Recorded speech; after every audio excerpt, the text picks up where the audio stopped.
Robert Ward is my name. I'm the Marketing Director here at the National College of Ireland. And on behalf of the College, you're very welcome here. Don't forget, hashtag Go Further with NCI. We're delighted to partner with Independent News and Media. We're also then going to hear from Paul Melia, who's the Environment Editor at INM, and he's going to talk to us about how data is being used to provide content and also to drive circulation at INM. I cover, I guess, the really dull but worthy stuff that newspapers have to cover. I cover pipes, I cover energy, I cover water, I cover climate change.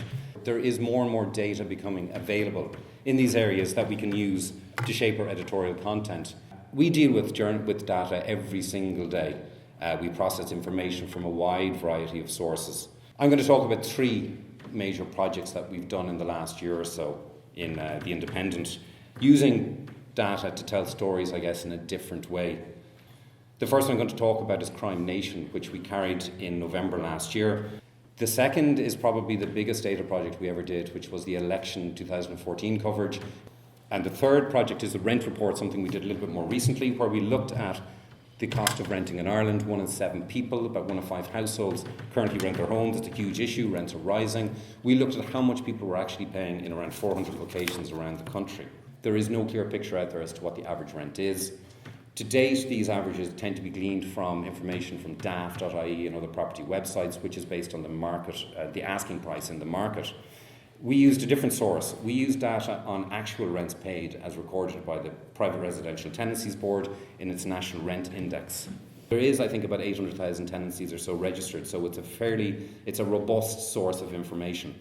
What this allowed us to do really was to get the most common house types. The ESRI also had data on that.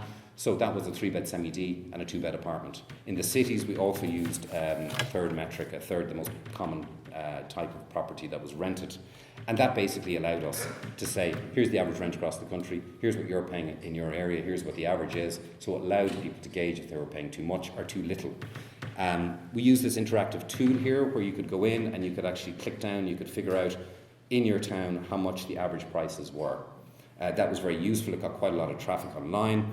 What we found with this was that in large homes in parts of Dublin, the average rent was $2,300 a month, but you could get a similar size property in other counties for $450, so quite a big discrepancy there. It showed the most expensive average rent across the country was nearby here in Grand Canal Square, which was at €1,950 per month. I guess the conclusions really, I'll come to that. The key to all of this is that in terms of storytelling, using data is nothing new. Things have changed an awful lot. There's much more data out there. It's much more accessible. We can do more with it, particularly online. And there certainly is more collaboration, I think, going on between the traditional old school journalists and the data scientists who are now working with us as well. So official data really should be better than that. And that's something we just all have to keep an eye on over the coming years. That's me. You're going to hear from Mitchell now, who's going to speak about advertising. And thanks very much for your attention.